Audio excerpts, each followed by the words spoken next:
So this is the other end of the post. It's a little bit narrower than the one side, but then it won't stick into the room as far. So they're just dressing down both sides. It's not thick enough.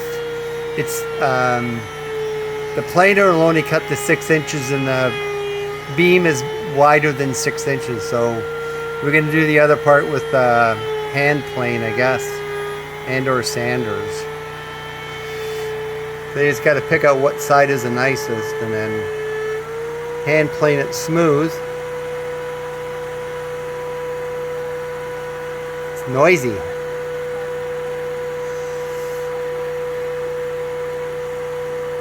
This is the hard part for me, leaving it up to these two guys to go and decide what's the nicer side. But sometimes you just gotta let things go. Let your boys decide what they want to do.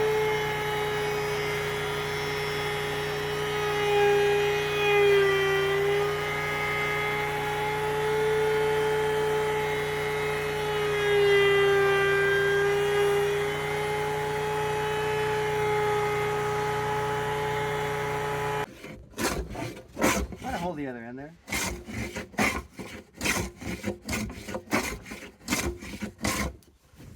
Grain's going up here.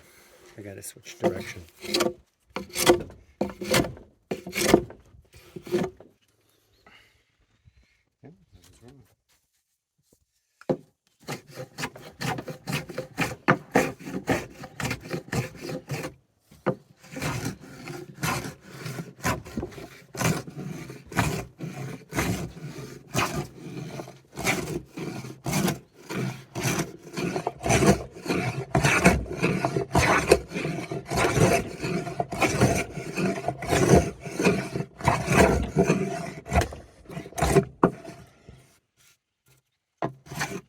Push it towards me.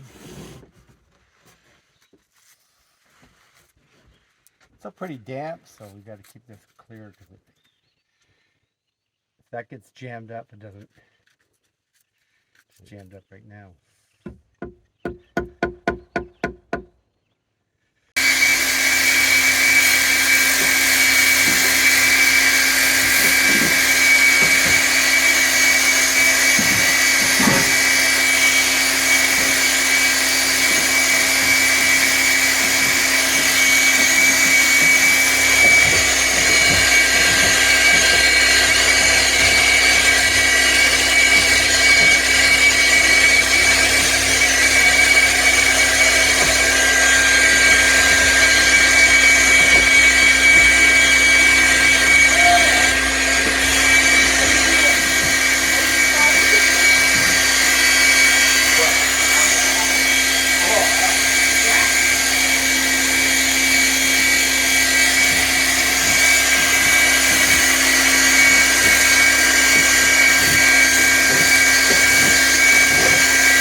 Okay, here we are working on that. My 2 sons and my oldest girlfriend are up from Australia. Finally getting this done. And then I could probably do the bottom on my own.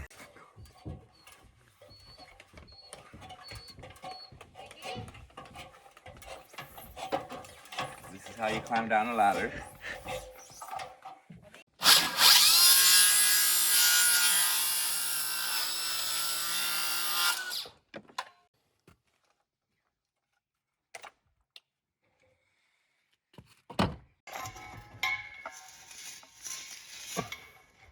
And what are you doing here, Nikki? Burning the place to the ground.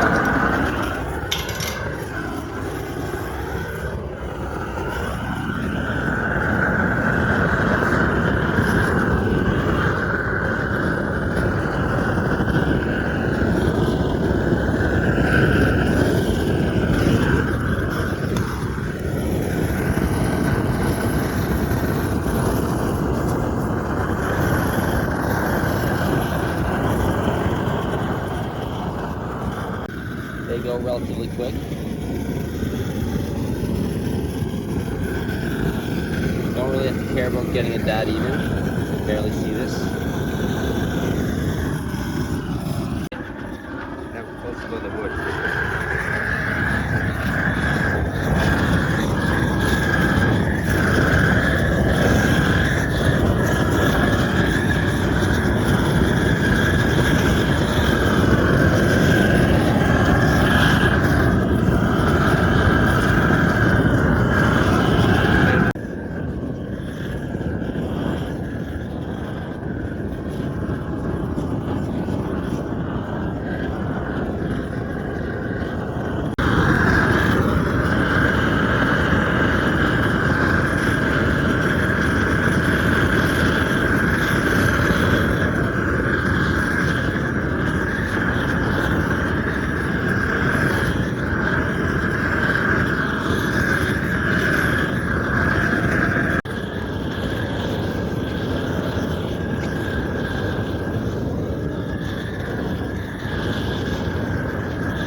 I have your permission, Juliet.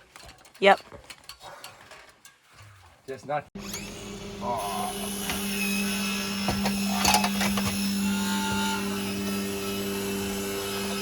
Always make sure you have nails in your nail gun.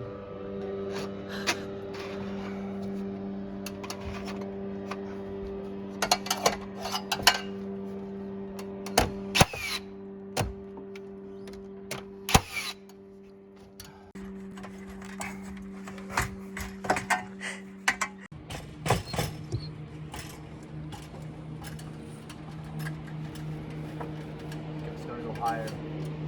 Shit. Should I cut more off, Joel? How much lower is that? I'm gonna get up on this ladder and then.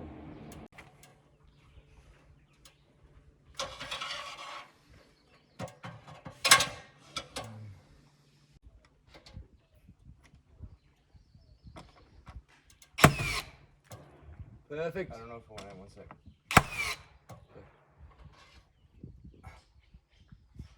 Don't let go. Just in case.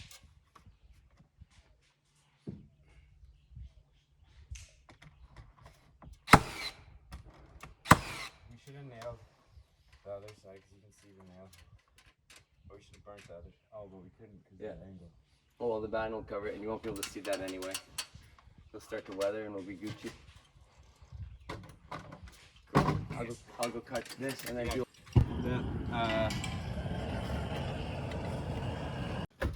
She's tight. What do you do? You're gonna have to hold this up. This line won't fit anymore. Yeah, I can do it. It's very light. Very light. But there's fucking wasps. I feel like the wasps up here are like super chill though. I know. My ass is showing. And then a bit. Oh, I need a bit. I'll get you that. And maybe people have some like weird underwear fetish. I'll use videotape. Oh yeah.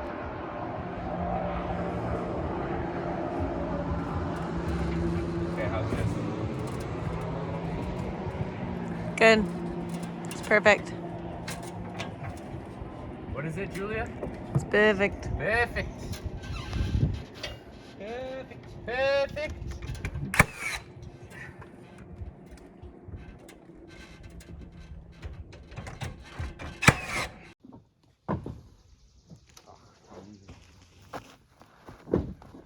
Where'd Nikki go? I'll light this for me. Just this part.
got one more here for you, Jules, before you put that off.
In the middle? Perfect. Okay, so should we just leave this one? No, let's try. But how are we gonna do it? Okay, so that's done. So what we've done here is, if you can see on the bottom there, we're going to put a drip edge, and the reason we're doing that, if you can imagine all the water, if it was hitting that side of the building, would all be kind of, a lot of it would be going in behind the wall. I'll turn and face this way. So it would go down in the wall. It gets in all the little cracks here, right? You can see that, probably not, and little cracks here. And then eventually it builds up, and you can have so much water building up at the bottom that it can actually, it's a possibility of it backing up the wall and starting to, even though there's styrofoam behind here, and there's a layer of Tyvek or tar paper in behind there, it's still possible that, that's like 24 feet in height. Anyway, so I'm gonna go inside here.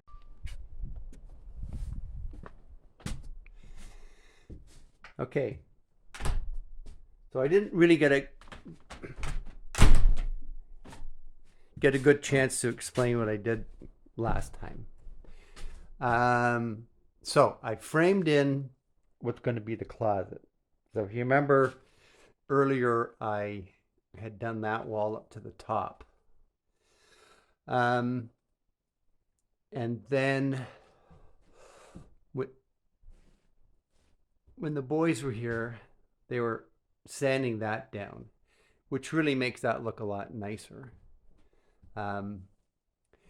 The only thing it's missing is you got to take like the sharp edge off there. It is off slightly. I'll just kind of take a little bit more off of that. The other thing I want to do too is, and this is actually these corner braces in here. They're just nailed into place. But what I'm going to do is take some dowels and drill them into the main beam, and it actually will be structural. I think it also looks good because it's real post and beam, which that is. So that is an actual, that post, actually neither post actually really has to hold anything because the stud's in the outside wall, but the beam definitely holds up. So if you have post and beam, you see that having the 45s there is important because it gives the inside of the cabin, it gives the inside of the cabin that like the back and forth sway. So if you're looking at this here, there's like on the outside walls, we have to put something to stop it from going back and forth. And on the inside wall, like normally if you put 2x4s up and you drywall it, it's strong enough. If you put pine up, the pine also works, but the pine doesn't work as well as drywall because pine's soft, and the nails are, you know, they can pull and pull. So if it has a little bit of, it can have a tendency to go back and forth. And what you want to do is just to make the building more rigid, is to put in 45. So these 45s up here, once I drill in to the post and the beam, that's going to give it some rigidity. Now, so we decided to kind of end this. There's still a board that goes on top, just to kind of curtail it here. And this was the piece that we had on the thickness planer, and we had to do a lot of it by hand. We did a lot of this by hand with hand planers and stuff. That's why it's good to have sharp tools. So we just thought that this would look now like it's kind of a post built into a wall covering. And then I had a piece left over, and I thought, well, you know what, I'll do that up there too, above this archway. So this is going to be the archway coming in from the messy laundry room right now, but got to store stuff somewhere. And then this will be the hallway. And so I have this beveled at 45. So when the wall goes in for the stairs down there, I'll just do what I did on this side, right? Just go down the wall, just like I'll keep going down this wall that way also. This is the closet here, so there'll be a door in here. Yeah, so there's lots of different ways to I guess to you know, I wasn't too sure how to do above that arch, so that's where I kind of thought the beam. So I'm gonna leave out all those top boards until I'm done, and then make all the cuts at the end. Clean this part up. The boys aren't here anymore, so I guess party time's over. So there's a bit of insulation I need to put up in there. Yeah, and so that's pretty much what's happened up here. This is the beam from the other side. I mean, it's the beams aren't perfect. They got like cracks in them, but then they're supposed to. I mean, it's natural wood, and that's a real solid beam. So next time I'll be, depending on the weather, I'll be working on this and or getting the drip edge outside and putting the hemlock boards on the outside and torching. Plus I have a few other little things I got to work on too. So yeah, that's it for now until next time. So we have one tank inside and we have a tank outside. So this outside tank is constantly hooked up to water to this on this side here. So this half of the roof goes into that tank. I should have a cover on it so we don't get algae in there. I don't have the inside tank connected because I have a pipe there, and I've probably shown this before. So that white pipe, when it rains, will go on the bottom of the eaves trough to catch the water on this side. But the other thing is that when it rains, the first few minutes of rain, the roof really washes itself off. So all the bird poop and everything else that is on there, all the dust and pollen and everything gets washed in right away. So you don't really want that in your, you want to avoid that as much as possible. There are two ways of doing it. One is you have a tank outside with a hole in it. So that tank fills up with the first water. There's a hole in it, but the hole is small. So the tank fills up to the top, and then it starts going into your holding tank in the basement. And now most of the dirt has been washed off and it's gone inside. I haven't gotten that far yet to do that. So what I do is, it's going to rain on, we got up here on Thursday. So on like Monday it's supposed to rain again. So when it starts raining, as long as it's not in the middle of the night, I'll come out, wait for it to rain for 5 minutes, and then I'll connect that pipe and finish filling up the bottom. But for now, I just took the, hang on. So yeah, you can see that the water level's down a little bit in the tank. So we just took a 12-volt electric pump, pumped it over into there so we'd have water inside. So that's pretty simple to pump. And then I can put the inlet for the pump down in the water so that it's not getting any floating debris or any debris that's in the bottom of that tank. So it's Monday morning and I've been working on the wall behind me. And I found a board that, like, I'm trying to get all, so far I have all full length pieces going up. And I found a piece that looked pretty good, and then, well, okay, so it hit that kind of bad knot. You see where it's lighter there? So I just took some glue and sawdust, mix it up together, and I don't know, you just keep sanding it, add a little bit more glue and sand until it dries nice and hard. So it makes a good wood filler. However, I don't know if you can see it in here, right around the 6 foot mark, it takes a bend, and a pretty bad one. So the amount of work I have to go through with one board. So I'm gonna cut it at the 6 foot mark and have a joint up there. So I'm not gonna bother starting all over again. I mean, I've you know, the top will probably have a joint anyway. So, and I've done this before where the boards, cut the board, it's a nice board, you put it up on the wall, and it's too warped. So you can sit there and try and bend it.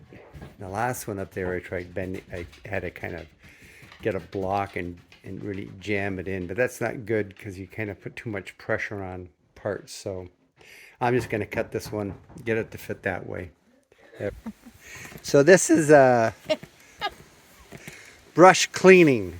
I did one on the I did one on the other, my lovely assistant here. She's the painter. She's been doing these Muskoka chairs here. So what we've done is we've gotten the bigger pail there that's big enough for cleaning the brushes. So get some fresh Varsol and pour about a ½ an inch of Varsol into that big can. One? Yep. Okay. Okay, and now take the brushes that you made wet and smoosh them around in there. Really get down into the... I need paper towel, hold on. You really mush it down in there. Like, don't keep the fibers straight. Yes. Pretend it's your hair. And you don't want to make your hair all crunched up. It brings out the curl. This This is pig hair. It's excellent for Oh, thank brushes. These are our Newer. newer brushes. Best ones in the world. Yeah, and he's got some really fantastic. They have some really fantastic brushes, And other painting and supplies. and painting supplies. But you know, just to get brushes that are, you know, authentic pig's hair is very rare. Okay, now I'm going to show you a little trick. Here, you hold the camera. I got varnish on my hands. Hold on. You're going to have to clean them eventually. Okay.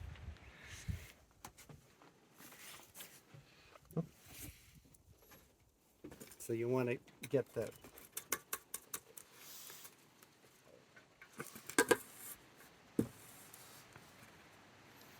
So there's different ways you can do it. You can go like this.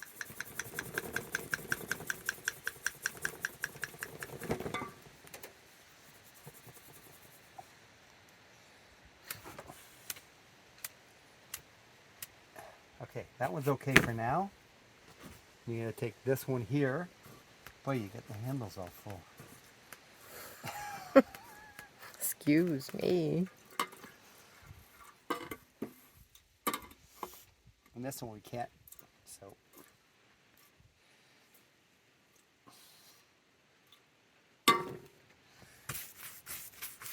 You can brush it into cardboard. I mean, it evaporates into the air. You know, we're trying not to do that as much as we can, but you got to clean it up a bit. Swoosh that around inside there.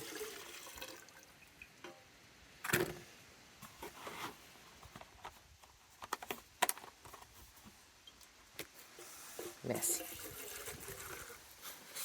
And remember, it's not very much Varsol. It's like a ½ inch in the bottom.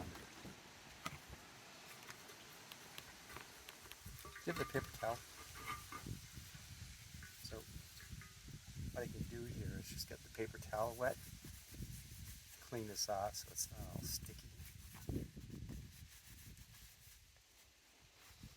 So remember, you really want to get it up into that top part of the brush because the brushes start getting ruined. What about the other brush that I had before? Do you want me to get that? Yeah, it should be washed too. How do I stop this?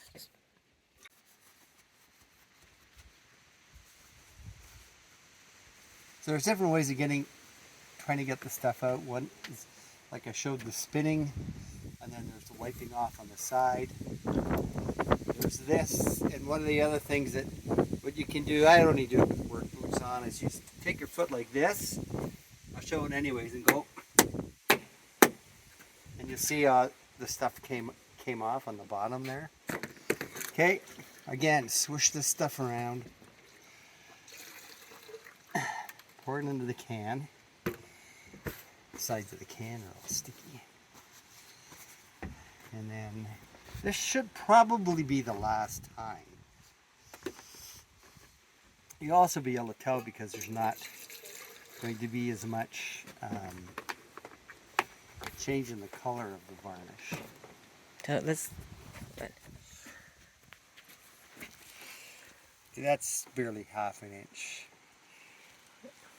Okay, so this brush was used before, and it was used with look at that mosquito there, right?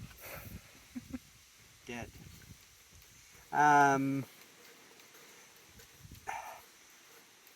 This is Sicken Ceto 1.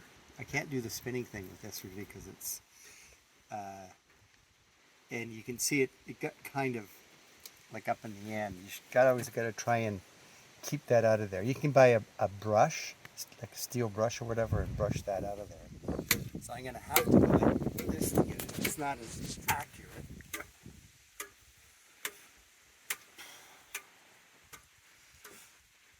Now go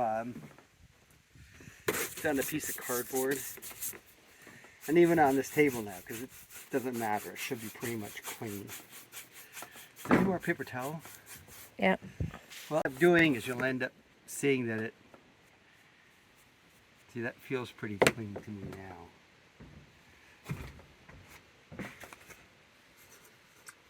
I'm getting a little bit of yellowing in here still, but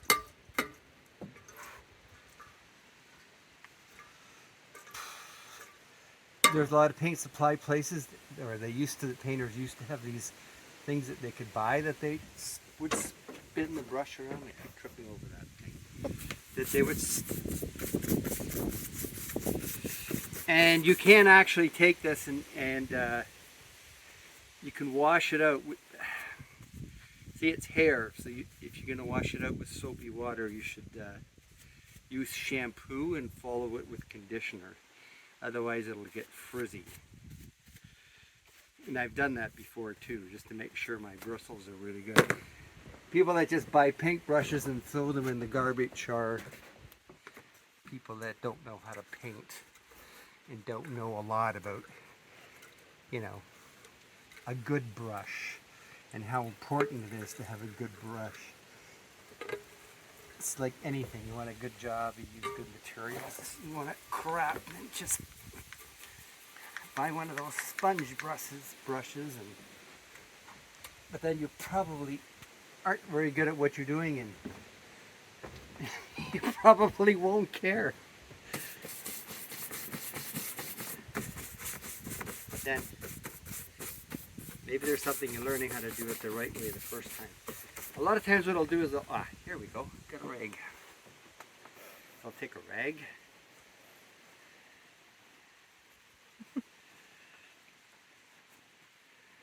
Give it a good dry. Nice down. You got the handle nice and dry. There. Still got a bit of Varsol on it, but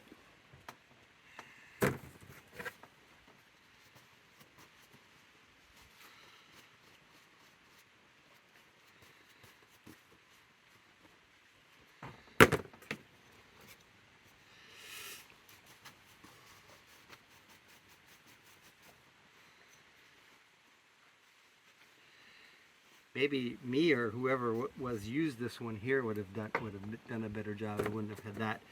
The other thing to make sure is when you're done, never let oily rags.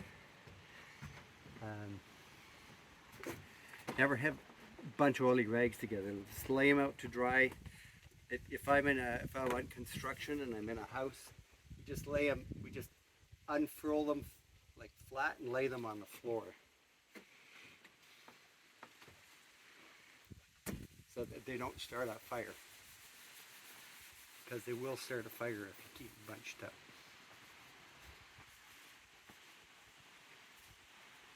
I don't know entirely because I've never had a fire, but then that's because I always follow safe practices. Now, in the end, since I don't have an empty one of these,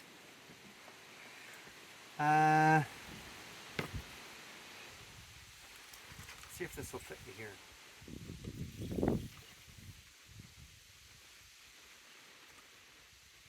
Yeah. Okay. So here's the can I'm going to save this stuff in. I'm going to slosh it around, and now my hands are all full of paint again because that can is full. Now, the next time, since this was the first time, this can here that I poured all this in, it's going to sit there, cover it up. Like eventually I'll get an old like plastic container that'll carry it, that you can just pour it into. You keep that like that. You come out a couple days later, and the sediment, all the particulates will settle down to the bottom, just like with paint. If you like wait a week, or if you put it into an old one of these and mark it old Varsol, you go to it 2 weeks later and you've got almost perfectly clean Varsol sitting on top. So then when I go into my brush cleaning, I take the old Varsol first and pretty much get all of my brush cleaning done. And usually I just have to use 1 or 2 dips with fresh Varsol. So I really save a lot of Varsol that way. And that, of course, good for the environment too, because you're not you know, you don't have all the Varsol leaking up in the air. And who knows, maybe there's people crazy enough that they pour it down their sink. Okay, that's it for now. So I think I'm done for up here right now, or we are. Got that wall done. There's the beam in the other half. Just got the plastic up here. I don't know. I have the stud in place for where the wall is going to be for the stairwell. So that'll be the end of the kitchen, and then the first thing will be the fridge, and then cabinets. So we're going to put drywall on the bottom there, and put hang on. Now we have a faucet, but if we put the faucet in front of the window, we can't open the window. So we're going to mount it on the side. So it's going to be a little bit different, but we have the same problem at our house where we have the faucet there and we can't open the window all the way. So anything else, I'll record it. Ladder's pretty vertical. Yeah, it's what you want. It's safer that way. No, it's not. It is. No, because you can fall back. Well, they Yeah, don't no, fall I'm not back. setting ladders up.